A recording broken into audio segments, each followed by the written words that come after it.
Bonjour à toutes et à tous. Je prie que vous allez tous bien, que vous vous portez bien dans le Seigneur et aussi dans votre corps, que vous êtes en bonne santé.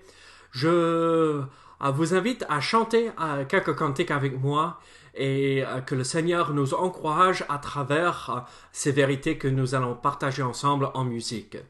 Donc chantons ensemble pour la gloire du Seigneur.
beaux cantiques que nous venons de chanter. Et j'espère que ces cantiques vont rester dans votre cœur tout au long de cette semaine et que les paroles que nous venons de dire avec nos bouches touchent notre cœur en profondeur et ces vérités que nous pouvons vivre chaque jour. Aujourd'hui, nous allons continuer avec cette série de messages tirés de 1 Corinthiens. Et nous allons regarder la suite de ce que nous avons vu dans 1 Corinthiens chapitre 15. Nous avons vu déjà les 11 premiers versets, mais maintenant nous allons voir ensemble les versets 12 à 19. Donc je vous invite à ouvrir votre Bible et lire avec moi 1 Corinthiens chapitre 15, versets 12 à 19. Donc écoutons la lecture de ce passage. Or, si l'on prêche que Christ est ressuscité des morts, comment quelques-uns parmi vous disent-ils qu'il n'y a point de résurrection des morts? S'il n'y a point de résurrection des morts, Christ non plus n'est pas ressuscité.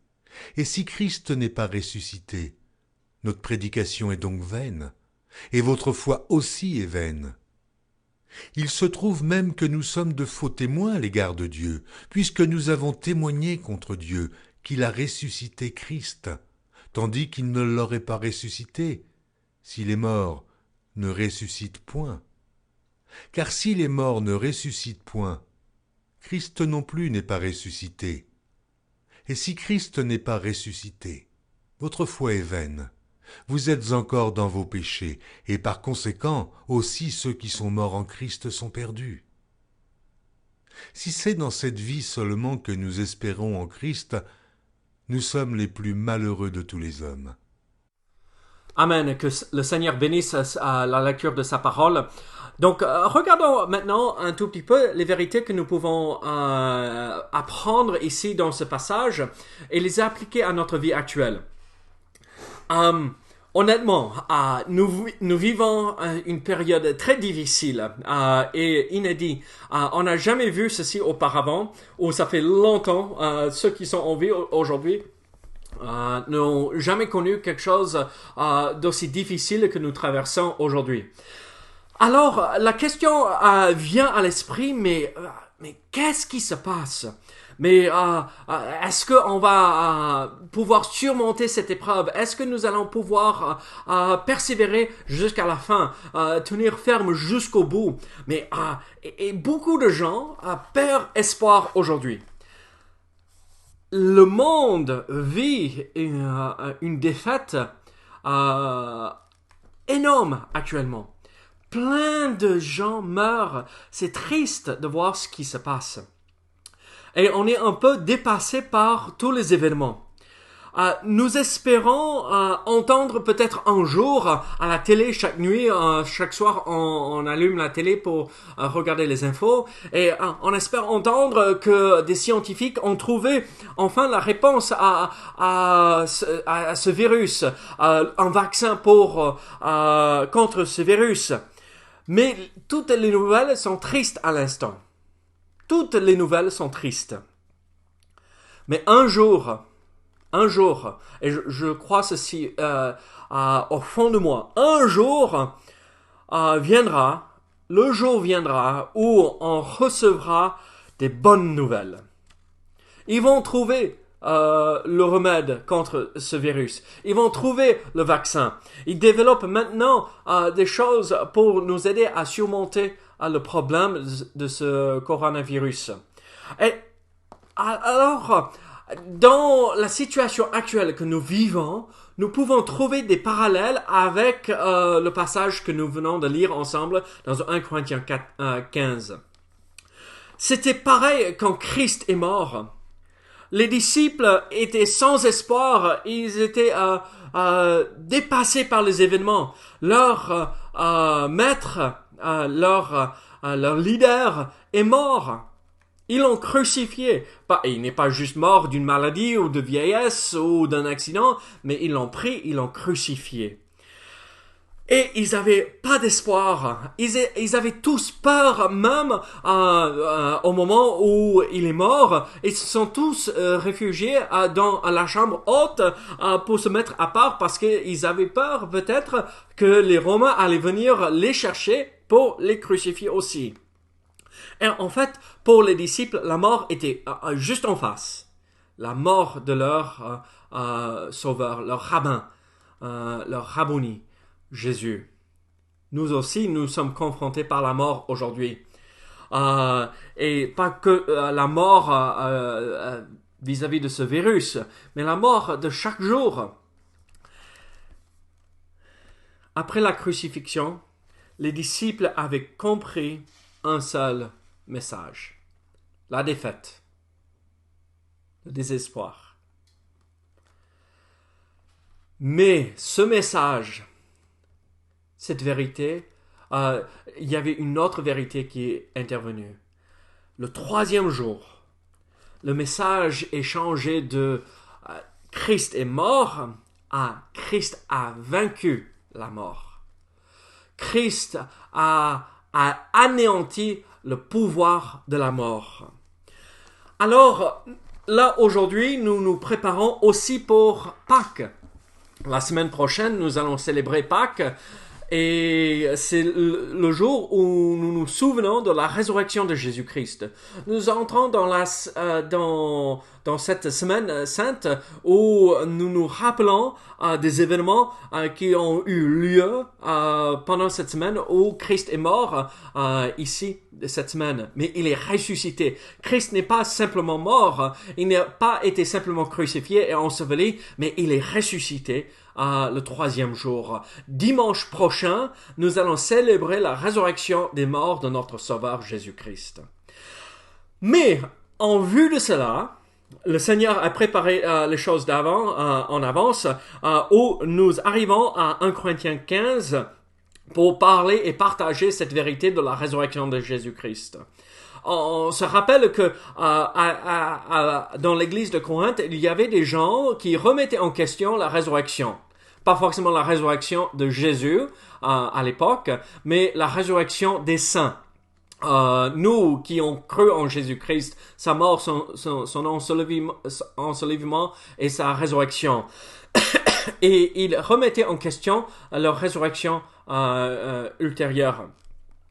Et en fait, l'apôtre Paul adresse cette question, et dans tout le chapitre 15, nous voyons que l'apôtre Paul dresse un enseignement extraordinaire par rapport à la résurrection. Et donc, il se sert de la résurrection de Jésus-Christ comme preuve de la résurrection des croyants plus tard.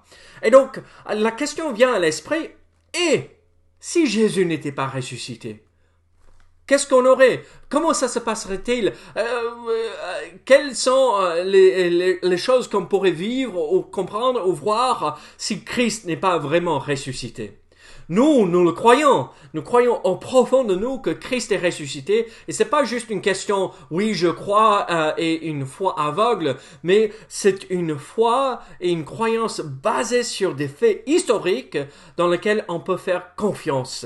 Christ est vraiment ressuscité. Il y a plein de preuves de sa résurrection, bibliques et extra-bibliques. Des preuves qui nous témoignent de cette réalité. La résurrection de Jésus-Christ, c'est un événement historique et nous pouvons le croire et être sûrs et certains de cette réalité. Mais, si Christ n'est pas ressuscité, qu'est-ce que ça ferait? En fait, la première réponse à cette question, si Christ n'était pas ressuscité, Jésus serait menteur. Jésus serait menteur. On comprend et on voit à travers la parole de Dieu que Christ avait dit à plusieurs reprises qu'il allait ressusciter des morts, qu'il allait mourir pour nos péchés et qu'il allait ressusciter. Alors, au début de son ministère sur cette terre, c'est clair, c'est vrai que au départ, il utilisait des termes assez vagues et si on ne faisait pas attention, peut-être nous aussi, on aurait loupé ce qu'il disait. Mais regardez Jean chapitre 2, verset 19. Jean chapitre 2, verset 19, je vais vous montrer ce que je veux dire par cela. Jean 2, 19, où Jésus dit, « Je leur répondis, détruisez ce temple et en 3 jours je le relèverai. » Là, on connaît le contexte. Il parle pas du temple actuel de l'époque, mais son temple à lui, son corps, le temple de Dieu. Et les gens sont passés complètement à côté de ce qu'il disait. Ils n'ont pas compris qu'il parlait de la résurrection de son corps physique. Mais il ne s'est pas arrêté là. Regardez Matthieu 16. Plus tard, c'est devenu un peu plus clair dans son enseignement. Matthieu chapitre 16, verset 21. Matthieu 16, verset 21, la Bible nous dit ceci. Dès lors, Jésus commença à faire connaître à ses disciples qu'il fallait qu'il allât à Jérusalem, qu'il souffrit beaucoup de la part des anciens, des principaux sacrificateurs et des scribes, qu'il fut mis à mort et qu'il ressuscita le 3e jour. Là, ça commence à être beaucoup plus clair. Il enseignait aux disciples qu'il allait monter à Jérusalem, il allait mourir, mais ressusciter. Je vais poursuivre cela. Regardez Matthieu 12, verset 40. Matthieu 12, 40. Car de même que Jonas fut 3 jours et 3 nuits dans le ventre d'un grand poisson, de même le Fils de l'homme sera 3 jours et 3 nuits dans le sein de la terre. Ça devient un peu plus clair. Matthieu chapitre 20, versets 18 et 19. 20, 18 et 19. Voici, nous montons à Jérusalem, donc c'est Jésus qui parle ici, nous montons à Jérusalem et le Fils de l'homme sera livré aux principaux sacrificateurs et aux scribes. Ils le condamneront à mort et ils le livreront aux païens pour qu'ils se moquent de lui, le battent de verge et le crucifient. Et le 3e jour, il ressuscitera. Donc là, c'est beaucoup plus clair. Il savait, Jésus disait, je monte à Jérusalem, je vais être crucifié, mais je vais ressusciter 3 jours plus tard. Et donc, on ne peut pas dire que Jésus ne croyait pas ou Jésus ne disait pas qu'il allait mourir et il allait ressusciter des morts 3 jours plus tard. Il avait dit, mais si Christ n'est pas ressuscité, alors il est menteur. Il n'y a aucune raison de croire les autres vérités qu'il nous a dit. Alors, nous voyons, nous comprenons, si Christ n'est pas ressuscité, il ne faut pas croire ce qu'il dit. Mais Christ a dit la vérité. Il est ressuscité des morts. Nous voyons aussi que si Christ n'était pas ressuscité, le message de l'évangile serait vain. Regardez maintenant, revenez à 1 Corinthiens 15, verset 14. 1 Corinthiens 15, verset 14. Le passage là que nous avons lu ensemble. Et si Christ n'est pas ressuscité, notre prédication est donc vaine. Notre prédication est donc vaine. La prédication de quoi? Le message de l'évangile. Le message de l'évangile est vain. Il n'y a pas de substance, il n'y a pas de fondement, il n'y a pas de profondeur dans le message. C'est que des histoires, c'est des contes de fées. Il n'y a rien. En fait, l'idée ici que l'apôtre Paul veut transmettre, si Christ n'est pas ressuscité, tout ce qu'il dit, ça ne sert à rien. C'est pas une bonne nouvelle. Vous vous rappelez ce que nous avons dit, ce que veut dire le mot évangile. Ça veut dire la bonne nouvelle. Quasiment tout le monde sait cela. On n'a pas besoin de le répéter, mais c'est important de dire comme on vient de chanter, redites-moi l'histoire. L'évangile, ça veut dire la bonne nouvelle, une bonne nouvelle. Mais si Christ n'est pas ressuscité, ce n'est pas une bonne nouvelle. Christ est mort, comme tous les autres. Comme tous les autres humains, Christ est mort. C'est pas une bonne nouvelle. Mais il est ressuscité. Alors, qui veut dire, c'est une bonne nouvelle. Vous connaissez le grand évangéliste D.L. Moody. Moody, c'était un grand prédicateur du Seigneur. Dieu s'est servi de lui pour amener des milliers et des milliers et des milliers de personnes au Seigneur. Et c'était incroyable. Mais il avait commencé un institut biblique à l'époque. Et il y avait des jeunes qui se préparaient pour le ministère, être pasteur et prédicateur. Et dans cette formation, il avait envoyé à plusieurs partout dans la ville de Chicago, là où il avait l'institut, pour qu'ils s'entraînent à prêcher le message de l'évangile, la parole, tout simplement. Et bon, c'était pas que pour qu'ils s'entraînent, mais pour que aussi l'évangile soit annoncé et que les gens entendent ce beau message de l'amour de Dieu. Et là, un soir où ces jeunes prêchaient, Moody s'est présenté sans prévenir qui que ce soit, et il écoutait un jeune prédicateur qui prêchait, et il prêchait bien. C'était un bon prédicateur. Et là, il prêchait, et il a amené l'auditoire jusqu'à ce point où Christ est mort à la croix pour nos péchés, et il s'est arrêté là. Il a dit, maintenant revenez demain soir pour entendre la suite du message.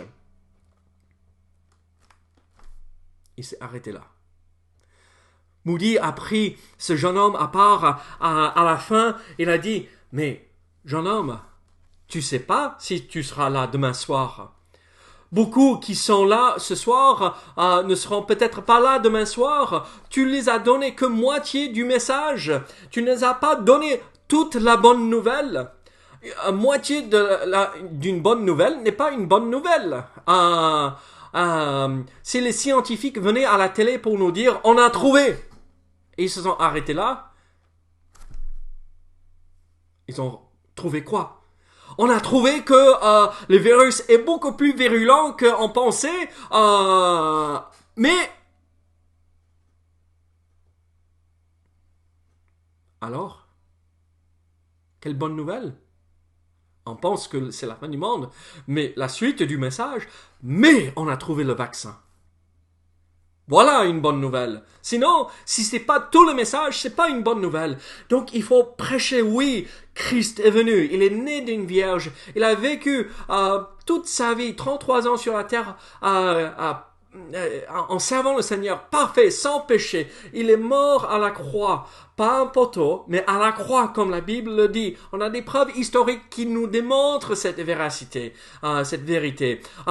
Il a été enseveli, placé dans le tombeau, et 3 jours plus tard, il est ressuscité, vivant. On a des témoins oculaires de cette vérité. Christ est vivant. Il n'est pas enseveli toujours. Il est sorti du tombeau. Il est victorieux.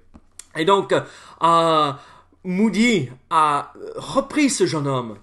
Nous aussi, il nous faut reprendre nos discours, peut-être parfois. Christ est mort pour nos péchés, mais c'est pas tout. Il est ressuscité. Il n'est pas toujours attaché à la croix, comme nous voyons partout ici en France. Il n'est plus sur la croix, il a été enseveli, il est ressuscité, il est à la droite du Père. Donc, si Christ n'était pas ressuscité, Jésus serait menteur. Le message de l'évangile serait vain, ça ne servirait à rien. Mais aussi, notre foi serait vaine. La foi est vaine si Christ n'est pas ressuscité. Regardez verset 14, la deuxième partie. Si Christ n'est pas ressuscité, notre prédication est donc vaine et votre foi aussi est vaine. Regardez verset 17. Et si Christ n'est pas ressuscité, votre foi est vaine. Vous êtes encore dans vos péchés. La foi dans un sauveur mort est absurde et pathétique. Ça ne sert à rien. C'est absurde de croire en quelqu'un qui est mort. Où est son pouvoir? Il n'a pas de pouvoir. Mais s'il est ressuscité, il a vaincu la mort et Dieu a accepté son sacrifice, alors notre foi n'est pas vaine. On peut faire confiance dans ce message et dans ce sauveur.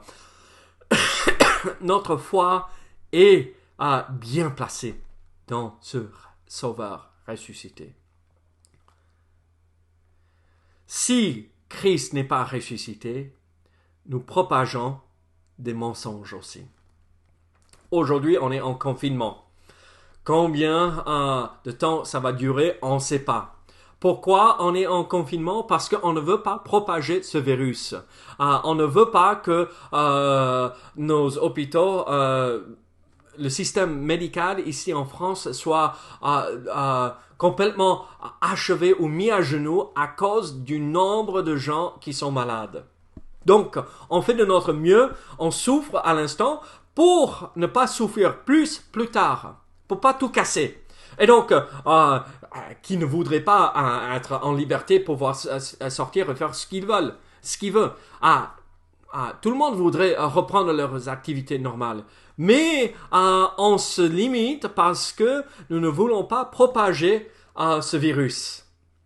Mais aujourd'hui, on a quelque chose qu'il faut propager. Plus que jamais. Parce que notre pays fait face à quelque chose d'extraordinaire. Et qui sait si, à travers cette épreuve, que Dieu ne veut pas nous faire souffrir et vivre, mais on vit les conséquences des décisions humaines, n'est-ce pas? On vit dans un monde déchu. On vit dans un monde où il y a des conséquences de nos propres décisions. Alors, mais quel est ce message qu'il faut propager? Pas le virus, mais le message de l'Évangile. Il faut le propager le plus possible. Il faut le partager avec le plus de monde possible. Aujourd'hui, maintenant, c'est le jour de partager cette bonne nouvelle que Christ, oui, il est mort. Quelle triste nouvelle. Mais il est mort pour nos péchés. Merci Seigneur, parce que moi, je ne pouvais pas payer la dette de mes péchés. Je suis incapable de le faire. Je ne suis pas assez bon. Mais il est ressuscité. Alors, ça nous témoigne de cette réalité. Dieu a accepté le sacrifice parfait de Christ. Et maintenant, ce sacrifice de Christ met à disposition cette vérité importante. Le salut, la foi en Jésus-Christ. Alors, si Christ n'est pas ressuscité, nous propageons des mensonges. Nous disons la vérité. Christ est vraiment ressuscité pour vous, pour toi, celui qui écoute, parce qu'il t'aime à ce point. Christ est ressuscité. Mais s'il n'était pas ressuscité, il n'y aurait pas d'espoir pour l'avenir. Regardez verset 18. Et par conséquent, aussi ceux qui sont morts en Christ sont perdus. Si Christ n'est pas ressuscité, les morts sont perdus. Il n'y a pas cette attente de la résurrection qui viendra. Et on verra ça par la suite dans ce chapitre. Christ va ressusciter des morts. Les morts en lui, les morts, les croyants qui sont morts, ils vont nous rejoindre, nous allons les rejoindre dans les airs, dans l'air, pour aller au ciel avec Christ, et nos corps seront ressuscités un jour. Nous avons cet espoir. C'est l'heureuse espérance qui nous attend. Si Christ n'est pas ressuscité, il n'y a pas d'espoir pour l'avenir. Il n'y a rien. Mais si Christ n'est pas ressuscité, alors nous souffrons pour rien aussi. Regardez verset 19. Si c'est dans cette vie seulement que nous espérons en Christ, nous sommes les plus malheureux de tous les hommes. Combien ont donné leur vie pour leur foi en Jésus-Christ? Combien il n'y a aucune autre époque de l'humanité où les chrétiens ont souffert plus qu'aujourd'hui. Plus ont perdu leur vie à cause de la foi en Christ aujourd'hui qu'à aucun autre moment dans l'histoire. Alors, si Christ n'est pas ressuscité, ça ne sert à rien. Nous souffrons pour rien. ceux qui se moquent de nous, c'est pas vraiment souffrir physiquement, mais bon, ça fait mal quand ils rigolent, parce que oui, je crois en Jésus. Ça sert à rien si Christ n'est pas ressuscité. Mais Christ est ressuscité et nous savons qu'un jour, il reviendra pour nous. Alors, quelle est la conclusion qu'on devrait tirer de ce passage? Christ est ressuscité. Christ est ressuscité. Vous savez ce que le monde dit? Et en fait, Freud l'a résumé d'une façon extraordinaire. J'ai trouvé ceci dans un commentaire biblique. Freud a dit ceci, et ce commentaire biblique avait cité Freud. Il a dit, et finalement, il reste l'énigme douloureuse de la mort, pour laquelle aucun remède n'a encore été trouvé. Et ne le sera probablement jamais. On écoute ça et on dit, il n'y a pas d'espoir. Mais nous les chrétiens, nous sommes victorieux dans la mort. Parce que si Christ est ressuscité, nous aussi, nous ressusciterons. Grâce à la victoire de Jésus-Christ, par sa résurrection. Regardez Jean 14 et nous allons terminer avec ceci. Jean 14, verset 19. Jean 14, verset 19. Qu'est-ce que la Bible nous dit ceci dans ce verset? Encore un peu de temps et le monde ne me verra plus. Mais vous me verrez, car je vis et vous vivrez aussi. Le monde n'allait pas voir Jésus. Pourquoi? Parce qu'il allait mourir. Mais nous, vous vivrez. Parce que moi je vis, on sera ressuscité. Dès qu'on meurt, on est dans la présence de Dieu immédiatement, mais ce corps, nous allons voir ceci dans 1 Corinthiens 15 dans la suite, mais ce corps sera enterré, enseveli, qui sait les autres moyens, peut-être ce que notre corps va subir par la suite. Mais Christ va ressusciter ce corps et on aura ce corps glorifié un jour et qui sera ressuscité et on a cette heureuse espérance. C'est seulement possible pour ceux qui croient dans la résurrection de Jésus-Christ. Et quels est ceux qui croient dans la bonne nouvelle? Et rappelez-vous encore ce que c'est la bonne nouvelle. L'apôtre Paul nous l'a donné dans 1 Corinthiens 15, versets 3 à 4 et à 5. Je vous ai enseigné avant tout, comme je l'avais aussi reçu, que Christ est mort pour nos péchés, selon les Écritures, qu'il a été enseveli et qu'il est ressuscité le troisième jour, selon les Écritures.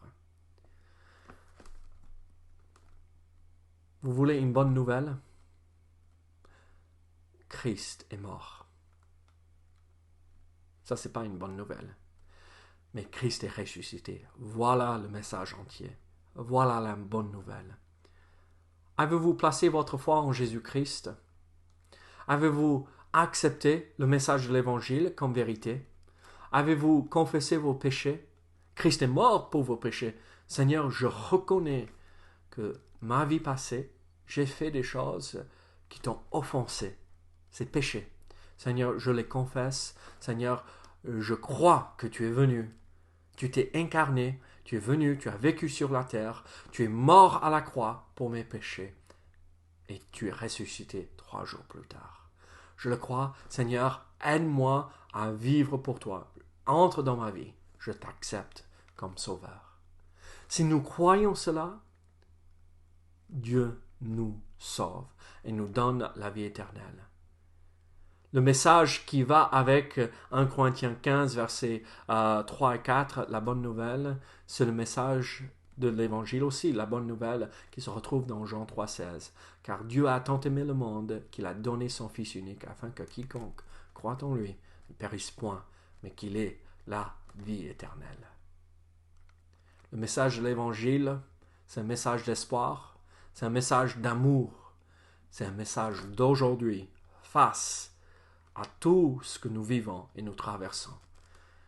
Gardez votre courage. Gardez courage pour aujourd'hui. Dieu est avec vous. Prions ensemble. Seigneur, merci pour cette vérité sûre et certaine que oui, tu es mort, mais tu es ressuscité.